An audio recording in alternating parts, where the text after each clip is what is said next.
vocês. Hoje trazendo um vídeo aqui analisando o fundo imobiliário XPLG11. É um dos maiores fundos do seu segmento de logística, está entre os 5 maiores. E hoje trazendo a análise completa aqui, estamos com o último relatório gerencial dele. Vamos para a análise então. Bom, aqui ele está dizendo então que sobre a distribuição dos seus dividendos, 72 centavos por cota, que teve um aumento de 0,08 centavos por cota, que é um aumento bem significativo, né? Até porque a GIS nos últimos dias ele teve uma alta bem interessante. Descendo um pouco mais aqui, então, nós temos aqui que ele então, diz que está distribuindo um montante superior a 95% dos lucros, né? Que é lei de todos os fundos imobiliários. Aqui nós temos o fluxo financeiro, nós podemos observar aqui que esse aumento foi somente com a receita de locação, ou seja, não teve nenhuma venda.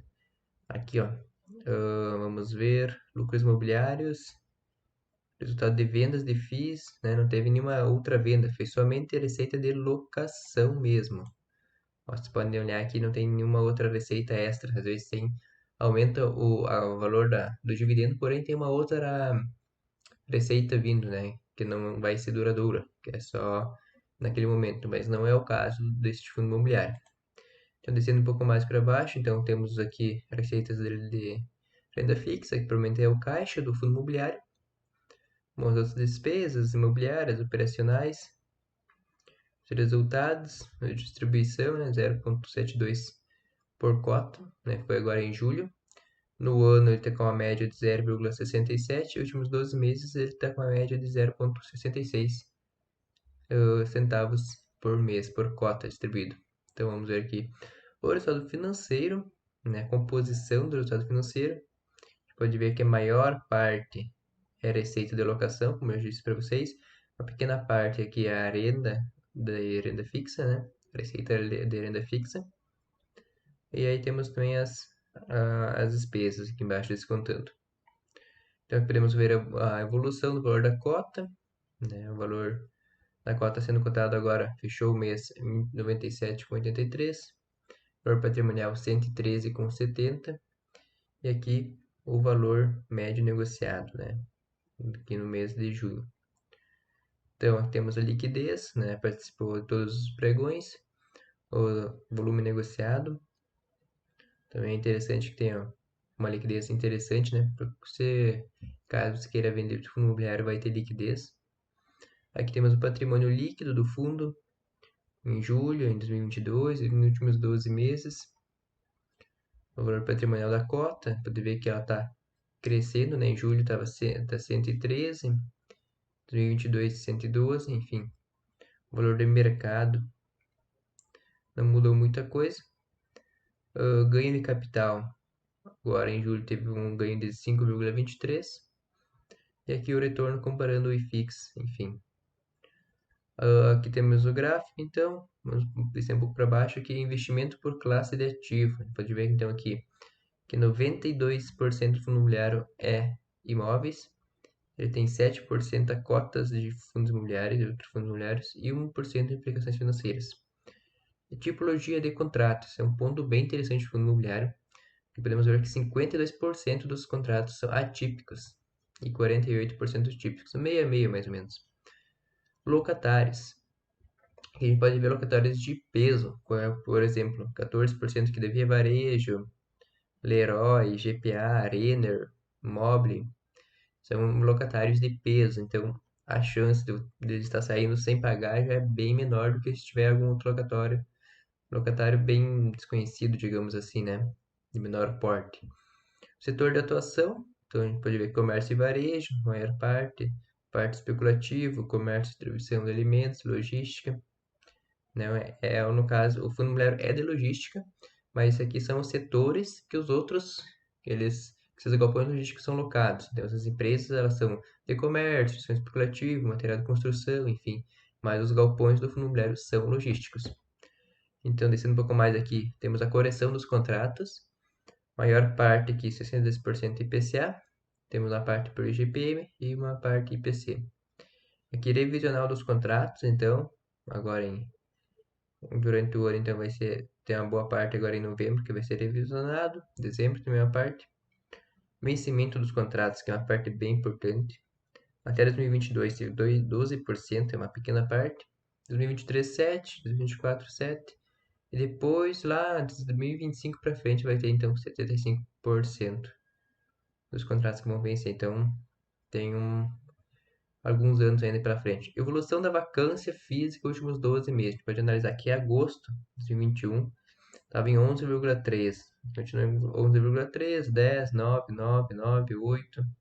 Estava 8,8, 9, 8,8 e agora está em 9%, né? Uma vacância relativamente baixa ainda, né? Mas pode chegar a zero ou pelo menos baixar um pouco mais ainda, fazendo com que o fundo imobiliário tenha um desempenho melhor ainda. Então aqui chegamos na parte da diversificação regional, né? Bem interessante que se a gente conseguir ver, a gente consegue analisar que não está todo localizado em São Paulo, tem muito fundo imobiliário de logística que está extremamente concentrado em São Paulo. Já esse fundo imobiliário é um pouco diferente, tem 46% em São Paulo, 14,9% no Rio de Janeiro, 7,8% em Minas Gerais, 22% em Pernambuco, tem 5,1% em Santa Catarina e 4,1% no Rio Grande do Sul. Temos aqui alguns outros números, então os condomínios, os módulos, enfim. Então aqui temos os imóveis do fundo imobiliário. Podemos ver aqui são vários imóveis. Tem o Cone Multimodal, no Cabo de Santo Agostinho, Pernambuco, Cajamar, São Paulo. Esse é bem interessante, é um ponto bem importante, Cajamar. Tem outro Cajamar que é do CD, é um CD da Leroy, empresa. Então, você pode estar dando uma olhada aqui. São prédios, são vários tipos de prédios. Não são só alguns prédios, são vários imóveis, né?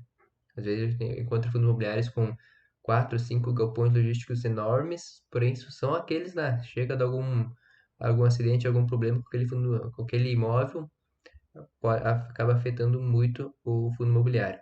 Já aqui não, já são vários imóveis diferentes, né? Temos também o CD do Dia por Cento, que é uma empresa bem conhecida, o CD da Renner, Syslog, da Panasonic, em Minas Gerais, Unilever, outro do Dia Porcentagem aqui. E também temos outro fato bem interessante, que é um dos fatos pelo que eu estou aportando, que eu vou aportar nesse fundo imobiliário em breve, é essas obras em construção também, né? O fundo imobiliário em si é bem interessante, tem números muito atraentes, mas não é nenhuma recomendação, mas eu pretendo estar aportando em breve para estar colocando mais um ativo de logística na minha carteira.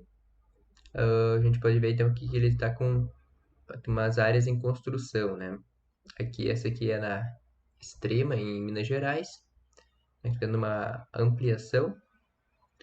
E aqui também na expansão na Leroy, em Cajamar, né? Também está fazendo expansão. Então, são ah, dois locais com potencial. Então, além de ter um pouco de vacância, que não é muito alto, para não representa um risco tão alto. Porém, né, tem uma vacância para diminuir, tá podendo aumentar o rendimento e aumentar o valor da cota. Também vai ter essas duas expansões que elas estão que vão estar prontas, a previsão é para o quarto trimestre de 2022, né? Então, agora fim do ano, estamos se aproximando já. Então, além de ter essa pouca vacância ali que ela pode ser finalizada, zerada, digamos assim, ainda vai ter esses dois imóveis aqui. É algo bem interessante mesmo. Pode então se tornar torna o fundo imobiliário bem atrativo. Então aqui temos o detalhamento dos contratos de locação. Se vocês quiserem, vocês podem estar olhando em cada um deles. Então são vários contratos. Aqui é bem interessante que eles deixam separado por região, né? Vocês podem ver aqui 68% aqui da região sudeste, né? Aqui é a região nordeste, 22%. E aqui é a região sul, que equivale a 9,2%. A letra é meio pequena aqui, mas dá para ler. Tem tudo bem detalhado. E aqui então ele está falando um pouco sobre a venda de alguns galpões refrigerados. Acho que são 8, se não me engano. Que ele diz bem ali no início também.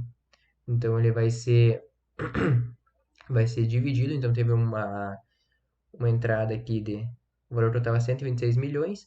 Teve uma entrada de 25 milhões aqui, diz aqui. E então ficou 101 milhões e vai ser dividido então em algumas parcelas aqui.